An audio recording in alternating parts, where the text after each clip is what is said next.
Welcome, Adrienne. Thank you so much for joining me today. How are you doing? I'm very well, thank you. Thank you for having me. I've been looking forward to this. I have been feeling a bit of a lack of motivation over the last few days. So I think this conversation came at a good time, and I've been really, really enjoying your book, really enjoying it. It's very, I'm kind of, when I'm reading it, I'm hearing your voice, and I'm feeling like the enthusiasm and the energy coming through the page. So thank you so much for that. Can you share a little bit about what you do and how you got to where you are today? Yes, absolutely. I mean, I'm sure like with most people, it's a long story. So I'm going to just give you the shorter version. But I guess in context of what I do now, I am a multi-hyphenate, like so many people, digital entrepreneur. So I am a podcast host, author of Power Hour. I'm a mother, I'm a runner, and I'm the director of innovation and performance at the UK's leading fitness app. So as you can imagine, I wear lots of different hats. You know, within the different roles that I do, I've been delivering in the last year of lockdown, I've been delivering talks, workshops, events online virtually for different brands, for different organizations. I speak to teams, I speak to the leaders of organizations. And essentially what I'm talking about all the time, the thread between all the things I just listed, is that I'm always trying to encourage people, to motivate people to essentially become high performing, to become the best version that they can personally and professionally, to pursue a life that they love through cultivating daily routines, habits, focusing on goals, actually giving people hopefully tools and frameworks and things they can use and action and implement to, instead of just say, oh, great, I feel motivated, but actually, what are you going to do with that? How can you implement change in a positive way? So in a nutshell, as I said, that's the thread that ties all of my different roles together, is encouraging and motivating people to become high performing. But what I've done in the last decade is I started, as a professional dancer in the West End, which some people know, some people don't. But I was a professional dancer, so that's where the performance side, I suppose, comes from.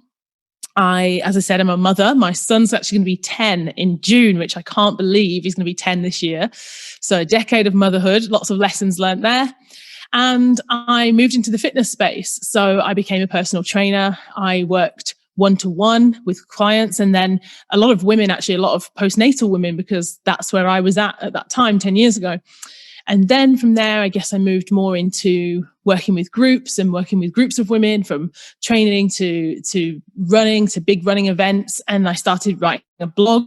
I started to use social media. I started to share my voice, my opinion with others, and started to, I guess, grow my own community of like-minded people, again, it was women, but now it's much, much broader than that.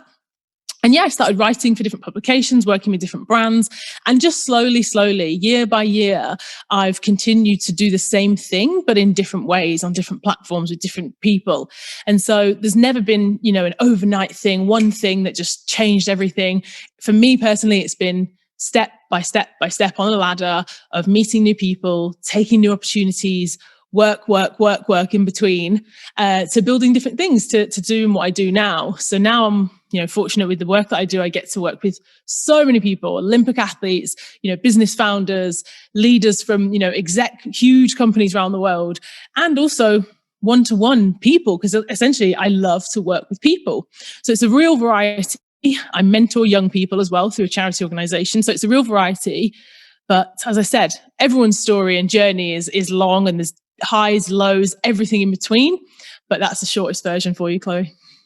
That's amazing career that you created for yourself. So interesting.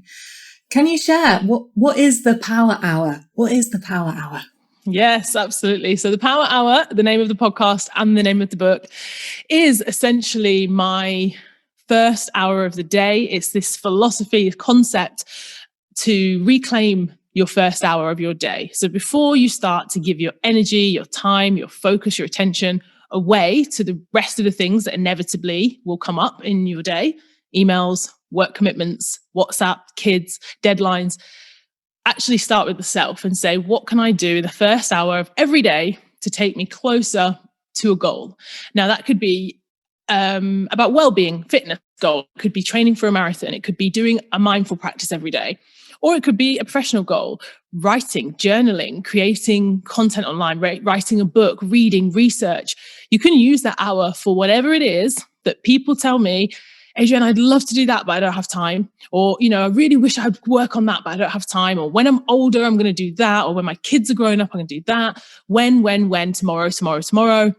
But too often tomorrow stays tomorrow. So there's two parts. One is reclaim your time and focus and take that hour. But the other is really, what do you value? Because time is finite. So what do you value? What gives you more energy than it takes? What makes you feel good? And why not start your day with that? And then it's hopefully have a knock-on effect for the rest of your day, the rest of your week, the rest of your life. So it's more than just that first hour. And it's not about just, get up early, grind, do more. Certainly not, the hustle vibe, but it's actually more about being intentional with your time. Yeah. And I hear from people who get up early and have that time before maybe their kids are up, that it's such a special time. They really, really value it. And, spending that time meditating or journaling or working on their project before all the other demands of the day get in, it's very, very powerful, as you say. But what's, I know that you're not a fan of hitting snooze. What's wrong with hitting snooze, do you think? Yeah, great question. Yeah, I'm not a fan of the snooze button. I don't know why it exists. Someone said to me once, they said, the snooze button's there for a reason or we wouldn't have one. But I just, the way I describe it to people, I live my life with a sense of urgency. And there's lots of reasons for that. I think we've all had, I'm sure nobody in their life has had a plain sailing, no adversity. I certainly have had my fair share. And I think what I've learned through the different challenges in my life is that this, it really sounds cheesy to say, oh, time is so important and value it and it's the most valuable thing you have. But I really, truly believe that. I don't say it for effect. I don't say it to motivate people. I say it because I've seen with my own eyes, that your life can change in an instant. So I try to remember that, and I live with a sense of urgency around making the most of my time and my day. So the idea for me of hitting snooze is kind of like putting off starting the day. Like I'm putting it off because I don't want to do it, and I don't want to face whatever's on the list, or I don't want to get out of bed and put my feet on the ground and start my day, at least not for 10 more minutes or 10 more minutes or 10 more minutes. And I don't, so there's that from a mindset perspective, I don't want to delay. I want to be enthusiastic and start my day. But also I think just more from a biological perspective, and I've spoken to sleep scientists and the research around sleep is that actually, even just from a biology perspective, when you sleep in cycles. So unless you're going to sleep for long enough to get into a deep state of sleep, then actually if you're in the first early stages of sleep, which is typically what happens when people hit snooze, is they close their eyes and they fall back into the first stages of sleep, and then that alarm goes off again and again. You can wake up feeling worse. So you feel a bit groggy headed. People will say, oh, I'm so tired in the mornings. It takes me an hour or two to get going. And often that is because you're hitting snooze and you're having just that short window of first sleep, but it's not REM sleep. It's not deep sleep. It's not good for the brain essentially to kind of jolt out of that. So if that is you, often people say, oh, if they wake up at 6 then, or 5:45, it's like, oh, it's too early. I'll go back to sleep. But if you've woken up naturally, your body's ready to get up. So then, as I say, hitting snooze, it's not actually you're going to probably wake up feeling worse for that extra 30 minutes. I love that idea of, tapping into that urgency. And if more of us could do that, what a change that would make in our lives. I was talking to someone for the podcast a few days ago that was talking about how she's sometimes suggests people kind of imagine their death. Like imagine like the end of their lives, like imagine, oh, what if I've only got like 5 years left to live? Having that kind of sense of like, what do we really want to do with our time? How do we want to live our lives? I guess none of us know how much time we've got. And and Chloe, when people hear that, they might think, oh gosh, that's a bit extreme or that's a bit morbid. I know people have said that to me before about thinking about death and the concept, or about just your life. Actually, what's the opposite of death is life. And so when I mentioned about, adversity and challenges, when I was 22 years old, when I was pregnant with my son, my husband was 29 years old, healthy, fit, young, PE teacher, never had more than the common cold. One night we went to bed, we were having a conversation, And he fell asleep very suddenly. And I thought, he's asleep, fine. And 1 hour later, he fell out of bed onto the floor having a seizure, and he had a brain hemorrhage. And that changed both of our lives, as you can imagine, in an instant. You know, I'm standing there in my pajamas, hands shaking, calling 999, pregnant, thinking, what is going on? I literally thought I was going to wake up from, you know, this nightmare. But actually, you know, we went to hospital and he was there for 2 weeks in a neurology ward, lots of different tests, lots of different things to discover that he'd had this brain hemorrhage. The point that I'm trying to make is that you can be 29, you can be 39, you can be 49, you don't know. And this sense of urgency that I live with isn't to rush and say, oh, quick, do more, rush. I do have a lot of energy. I do have a lot of things that I want to achieve. And I do, it's not about rushing, but I think it is really important to think if you were in a situation where, you know, that could have killed him, that just certainly could have killed him. And he was very lucky that it didn't. But as a result, he developed epilepsy, and that impacted his life too, and our life. So, you know, things can change, things can happen. And often I think people wait and, you know, sadly until, oh, they've had a cancer diagnosis, or, oh, something terrible's happened. And then there's a catalyst for change. And that's when people will say, you know what, enough is enough. I've got to live my life. But why wait? What a shame to wait to live your life until you have this moment. Why, you know, how wonderful could it be if we don't have to suffer, but we can have that attitude of, we're going to experience this life once, and I want to actually live it, not just work, not just emails, not just actually live, which I know given the last year seems a bit strange because we've all had to essentially, you know, pause things we want to do. But yeah, I really want people to take that message of urgency, because we really, really need to value what we have. Yeah, absolutely. Yeah, thank you so much for sharing that story. And I wonder if what it will be like after the pandemic is kind of over and we're unleashed on the world again, if people will be able to tap into that urgency, thinking, actually, you know what, I couldn't travel, I couldn't get out and meet new people before, and I'm going to do that more now. I hope that that's the case. What do you think about individual ownership and kind of taking responsibility? It's something I'm hearing a lot at the moment. And why do you think that's so important? Yeah, what do I think about it? I personally think that individual ownership is quite a complex concept. And I think for a lot of people, it puts them off, because I believe that it means you take responsibility for yourself, your actions, your life. And in an empowering way, it sounds exciting. You know, take responsibility. You're in the driver's seat of your life. Do it. You can do it, which is great.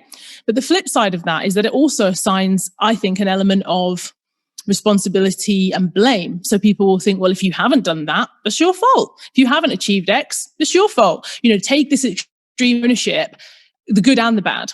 And although myself, I think I do apply a lot of that to myself. I think I have extreme ownership in my career, in my relationships, in my life. I like to think, yes, Adrienne, you can make these things happen. You're in the driver's seat. Go for it.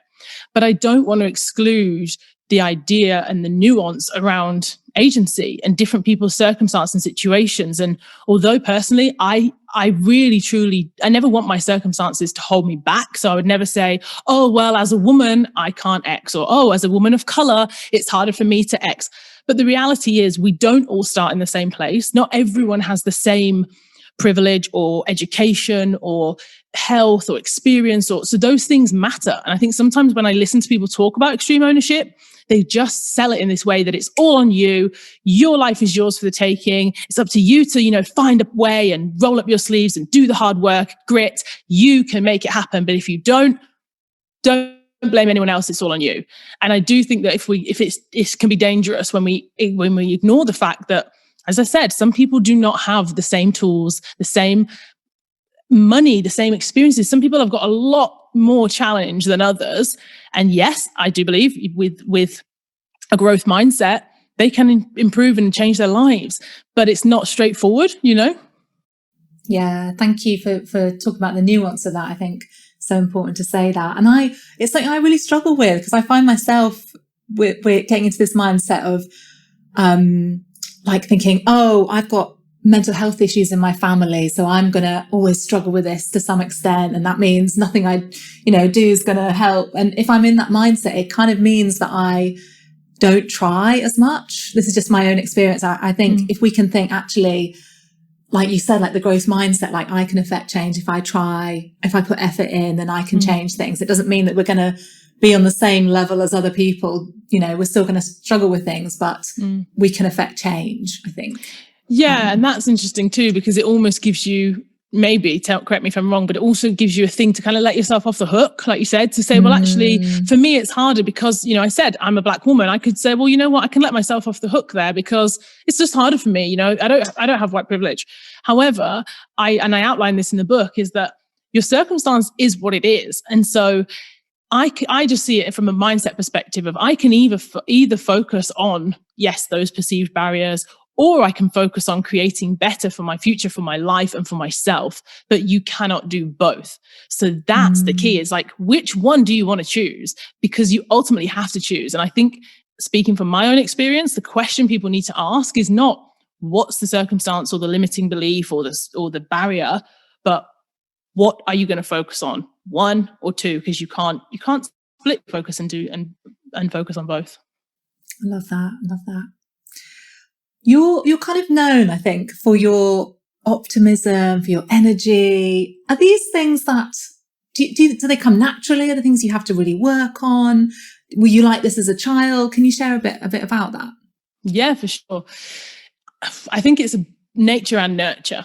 So I definitely think we all have innate traits within us, our personalities, things we like and dislike, strengths, weaknesses, all of that. You know, we're all complex, but we all, you know, whether you look at leadership styles, whether you look at, you know, the different personality tests, traits, all of that give you the A type. And, you know, there's a lot of those tests out there that you can do on yourself. But I think the nature part comes in environment and how you grew up. And, you know, for me, I'm one of four. And I'm an older sibling, so I definitely took on more responsibility as an older sibling. My mum was a single mother who raised us in low-income households. So it was definitely I grew up fast, you know, with the idea that you have to help, you have to cook, you have to clean, you have to look after your little brother. You have responsibility, essentially, was always a part of my life. But when it comes to, you know, the optimism and the energy, I actually think, you know, there's sometimes that apple in the tree thing, or there's opposites attract or whatever. I think when it comes to parenting and parenting styles, often we can either replicate our parents or we can go the other way. And so my mum, as I said, being a single mum, low income household, I'm the opposite of her, essentially. She really suffered. And I think as a result, she was very negative. She was very down. She felt very trapped by her circumstance and felt very victim of circumstance and kind of felt like the world is a difficult place and the world is against you and it's a struggle. And I think witnessing that and witnessing someone who, even from a very young age, I just thought, there's no joy. Like, there's no joy. You're not excited. You're not happy, even for the small things that might be good, because you carry the weight of, well, everything's bad and this negative mindset. And it's actually draining to be around. To witness that is draining. So I think for me, maybe it went the opposite way. And I was like, you know what? It doesn't matter if that's bad because there's something good in it. It doesn't matter if today's been shit because, you know, tomorrow the sun's going to come up and we can go again. And it sounds cheesy again to be like, oh, but it became my go-to, was like, not just to be blindly optimistic and just pretend that everything is great, but to look for the good, because seek and you will find. If you look for the good, there is good every single day in something, in some moment of your life. And if you, again, choose to I just think it's a choice, you know, it's not to just say, I've heard this before, happiness is a choice, positivity is a choice, and people really push back against it. But for me personally, my experience, that is what I choose. I choose to be optimistic. I choose to see the good. I choose to live my life in this way because it feels good. What's the alternative? You know, this feels better. And actually the benefit and the reward is better. I guess what I put out is what I get back. And so therefore I have more things to be happy about. And I meet more people who I want to spend time with. I have more things on my gratitude list. I have more abundance, because I genuinely feel it. So it's not to say that everything's always great and nothing bad ever happens, but I'm not sure if that really, hopefully that answers the question of, you know, if it's just who I am, maybe it is who I am as well. That's brilliant. I love that. And yeah, I suppose we can, when we're growing up, either kind of copy our parents or we can kind of learn that that's kind of not what we want and kind of go the opposite way. And it's great that you were able to be able to see the world in a different way through having that experience. It's so true, I think, as well. You know, it is kind of a cheesy kind of self-help thing, but what we believe, that is our reality. Like, we can choose to believe something. We can choose to believe that the world is a friendly place and the universe wants to help us. And when we believe that, we can start to notice the evidence that that is the case. Or God, if it's God for you, if it's the universe for you, if it's, I know for a lot of people in the world now, they don't talk about God, or unless maybe in other cultures, but I do believe personally for me as well that that's played a role too, and as you say, what you choose to believe, where you put your energy, your focus, your attention, it's really powerful. It's really powerful. And I think, again, sometimes people talk about manifestation and vision and visualizing, and people roll their eyes. And I don't mind if people roll their eyes, because for me, I know how powerful these things are. I've seen it in my own life. I've seen it in others. And actually, when you were talking then, and I knew what you said about our reality and perception, I listened to something last week, and I can't remember the name of the book, but it was basically saying that the bit that stuck out to me was 50% of our memory is imagined. And I just thought about it, and he explained why. But he said, when we think back on, say, for example, a positive experience or something that has a positive outcome. So let's say you work in a place for 3 years and then you leave, but the company is a huge success. When you look back on that and you tell that story, often 50% of it is imagined. So you tell the story of the good bits. Like, oh, working there was brilliant, and the team culture was great, and it was innovative, and it was fast paced, and it was exciting, and then this happened and that happened, and the company grew, and you see because the outcome was good. You could have the exact same 3 years, but the outcome could be a perceived failure. So it doesn't work out, something changes, and the company is not a success, or you leave. And then the story is different.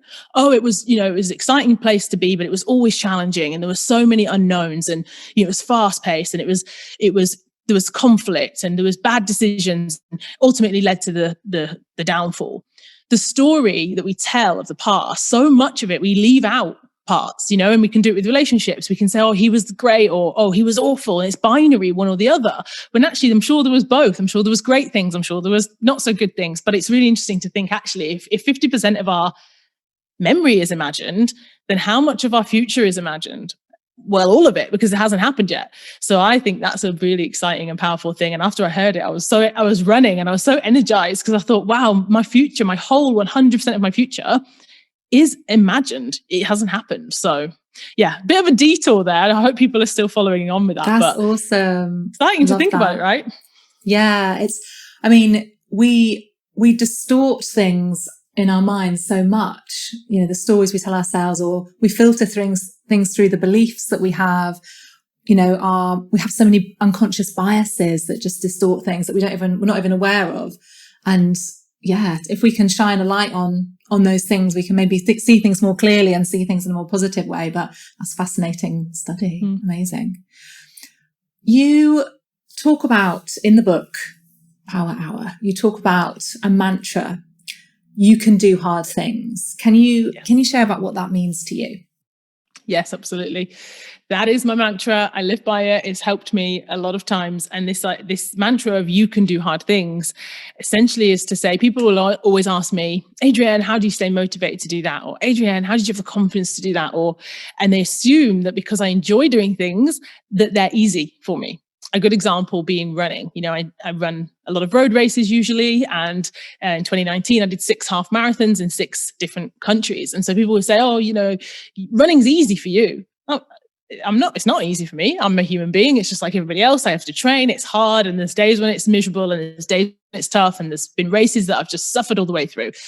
But this idea that you can do hard things is because instead of waiting for something to become easy, or instead of waiting for it to be perceived as easy, or instead of waiting till you feel so motivated that it's just good all the time, that expectation, I think, is hard, because people go, well, I'm not feeling motivated, so I can't do it. But actually, if you just accept that you can do hard things, means that even when you don't feel motivated, you can still do it. Even if you find it challenging, you can still do it. If you find it hard to speak publicly and stand up in front of a group and speak, you might always find that hard. It might not be that just do it more, exposure therapy. One day it's going to be easy and you'll just step on stage and feel confident. Maybe that will happen, and hopefully it will get better with time. But maybe you'll always find it hard. But you can do hard things. We can do things anyway. So that, for me, again, being a lot of my personal experience, is powerful because I just don't have to wait now until I feel like it's going to be easy. I can just do it anyway.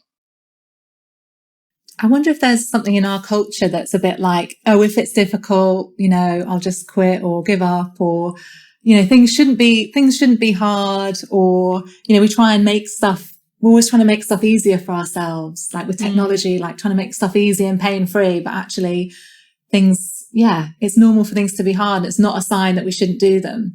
I was listening to, I think it was Dr. Chatterjee's podcast, and he was interviewing Rich Roll, who's had a podcast for like 10 years, and he's done like hundreds and hundreds of episodes. And he says, every single time I do a podcast, I get nervous.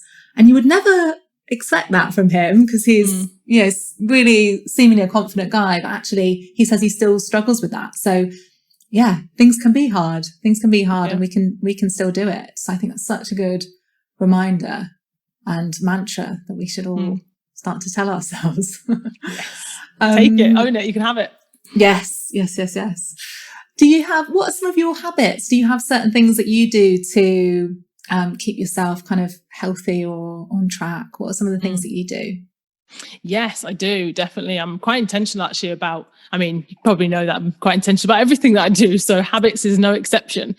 So when it comes to things that I do, obviously the power hour being the first thing, that's non-negotiable for me to start my day with that. But as a result, I've had to change other things like going to bed earlier. That's become a habit. Reading has become a habit. Learning, listening to books, listening to podcasts. And actually that is probably the habit that's had the biggest impact on my life over the years. So if I could say to someone when it comes to starting a new habit, from people think about drink less alcohol, exercise more, get more steps, and those things are all great. But my thing would be, if you can learn more, learning is the one thing that I think just gives you just exponential return, so if it's listening to audiobooks whilst you are walking your dog, if it's listening to audiobooks whilst you're cooking, listening to podcast interviews whilst you're driving, sitting in traffic, on the train, on a flight, all those minutes add up. And honestly, when people say to me, how have you listened to 200 books in 2 years or something, or how long have I had Audible? Probably 3 years, 200 books. That's how I've done it, because it's those in between moments, those transitional moments, 10 minutes here, 30 minutes there, and honestly, the value out of learning, back in the day, you'd have to go and sit and go to a library, get that book, read it, do the research, write your notes. Now it's there. We can listen to these incredible people. It's all there. And often it's free. You think about the podcast. You can listen to Michelle Obama. You can listen to Oprah. You can listen to Simon Sinek. You can listen to whoever you want, just and learn and soak it up. And I'm a sponge now. And I think that's a habit that I didn't used to have. So whether it's my school years, my 20s, I was not in the habit of learning. And now that I am, wow, what can you do with that knowledge? Whether it's your career, whether it's self-improvement, whether it's helping others, whether it's starting a business, learn, make learning a habit. It's amazing, isn't it? I often think a book, you can get someone's life's, literally like their life's work, and maybe like years of their life that they poured into this for like a £5. It's amazing value. Yeah, exactly. I was wondering, how do you handle overwhelm? Have you found yourself getting overwhelmed? Are there things that you do to sort of stay calm? How do you manage that? Yes, even as you said it, I kind of went to remind myself, because I'm energetic. Sometimes it can become frantic, and yes, I have felt overwhelmed probably in the last year more than ever before in my life, because as much as so many things have gone well, and career things, work things, opportunities have just been amazing, exciting, I often say to people about problems, everyone has problems. You can have good problems, bad problems. Everybody has problems. So what are your problems, and what problems do you want to have?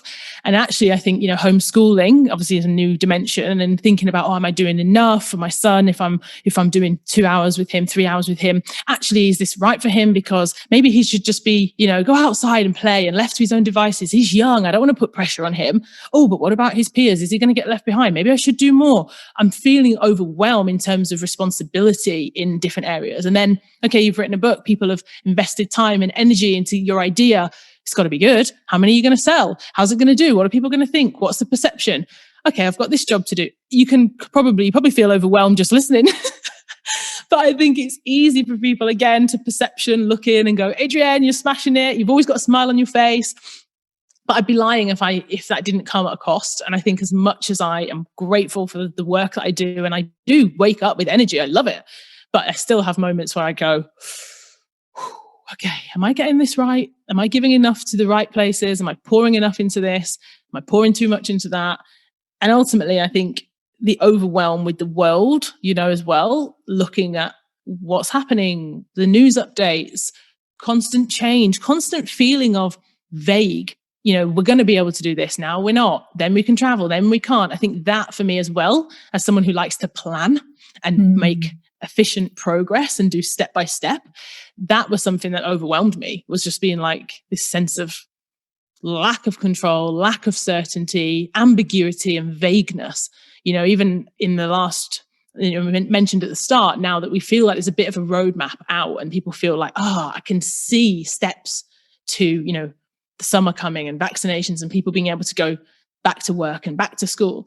But yeah, I've definitely been overwhelmed in the last year. And I guess I don't even know how I'm coping, working with it. Maybe this is the host in me. I want to flip the question to you, Chloe, and be like, what should I do about that? Do you do anything like, obviously you exercise, but do you do anything like meditation or journaling or those sorts of things? I feel like, I'm sure I've heard you say that you're more kind of the sort of using exercise to calm down than other techniques. Yeah, I do. So running for sure is a good one. And actually, when I really get the most probably out of it is when I'm not listening to a podcast, not listening to a book, in contradiction to what I just said, but just running on my own. I don't even wear my, running watch. I just run to just be on my own. So that's one thing. I do journal, and I do kind of prompted journaling. So I have questions I answer. And then I find it really helpful. Yes, it's funny, but to-do lists, not in the sense of I'm going to do all the things, but I just write them down. So they're no longer in my head. I just go, what do I need to do? This. Need to remember to do that. Need to email that person. Want to read that book. I just write it all down, because then just by kind of putting pen to paper, for me, that's something that from an overwhelm perspective, I can see it all as well and just go, okay, it's all there. You can't do it all, but it's there. You can just get it out of your head. Yeah. I like to sometimes just write down the things that I've done and like put it on my to-do list, but I've done it and just want to tick it off. That's nice. Just literally writing it down for that. Things I've done instead of the things that are things that I still need to do. That's good. Yeah. Amazing. Thank you so much for everything that you've shared. If you had one like final message for people listening, about how they can have a power hour or something they can do to kind of inspire themselves and motivate themselves, what would you say to people? So the one thing that I would want people to take away actually is to simplify and to think about actually stripping it back to basics. In the last year, people have had a lot of time to reflect and to think. So before the world does kind of go back into whatever that looks like for you, strip it back and simplify and say, what are the things that are the most important to me? What are the things that excite me, that I enjoy, that give me joy in every day, big and small? Who are the people that I want to spend my time with? What brings out the best in me? Who brings out the best in me?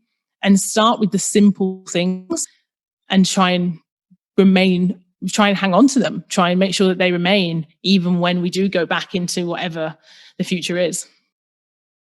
Yeah, I think life can seem so complicated, but I think often it doesn't need to. And if we could, focus more on what really matters and maybe learn to say no a little bit more and refine things, I think we'd be a lot less overwhelmed and stressed. So thank you for that. And it takes courage, being brave enough as well. I mean, you talk about that, but being brave enough to, if you know it, if when you're thinking about what I just said, if you heard that and thought, who brings out the best in me? What really matters to me? If you know when you hear that, actually, my job isn't that, or that my relationship right now isn't that, or then take action. And it takes courage and you have to be brave, but it's so important that we do that, because I think for a lot of people, that's what last year was for them. They went, actually, that doesn't bring out the best in me. I don't enjoy that. And maybe now's a really great opportunity and catalyst for change. Totally. Thank you so much for everything you shared. It's been amazing. Where can people find out more about you and, get involved with the things that you're doing and buy your book and that sort of thing? Yeah, so the book Power Hour, I mean, it's available Amazon, Waterstones, everywhere online, and the podcast as well. And if people want to find more from me, then social media, it's Adrienne LDN, or email.